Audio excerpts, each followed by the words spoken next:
Hello. So the information in this video is going to save you a lot of time. Ethan and I have learned this lesson multiple times the hard way because there's multiple aspects that you have to get right in order for it to work.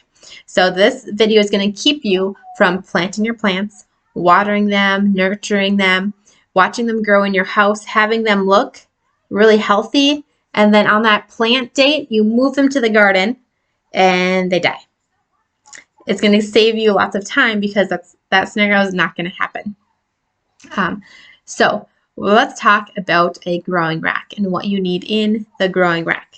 A growing rack is an environment that's going to get your plants ready for the garden, because the house environment and the garden environment are two pretty different environments for your plant to adjust to.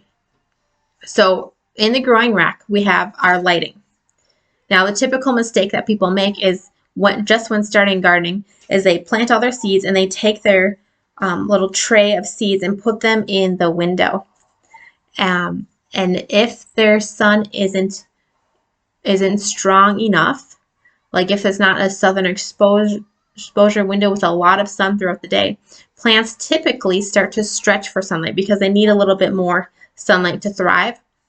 So they stretch and their stem lengthens and they kind of go towards the window to get as much sun as possible, but then their stems become weaker and they're not strong enough to be transplanted out into the garden. So with the growing rack, you have lights mounted on the top, and then you can slide your tray in like 2 to 4 inches below your lights. And this way your plants will have enough light and a close enough light source where they're not going to strain for that light, and therefore they're going to remain strong. Another thing to keep in mind in the growing rack is the moisture. You can do this by covering your tray with a lid. We'll also talk about like heating pads go underneath. That just adjusts the soil temperature to keep it warm and help those seeds germinate. And then a fan. This was Ethan and I's second lesson. So a fan will help you because it's blowing wind on those plants, and those plants have to stand back up, and that opposition of the wind blowing on them will strengthen their stem and their roots. So the plant is ready for when you place it outside for wind to blow, and your plant is still strong and prepared for that environment.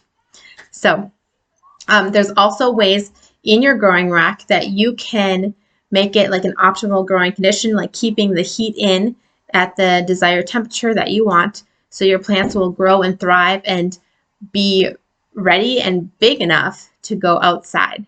So I'm going to take you to our garage and show you the garden rack that Ethan and I have created, as well as show you different options that you can use for your own gardening rack. See you in the next video.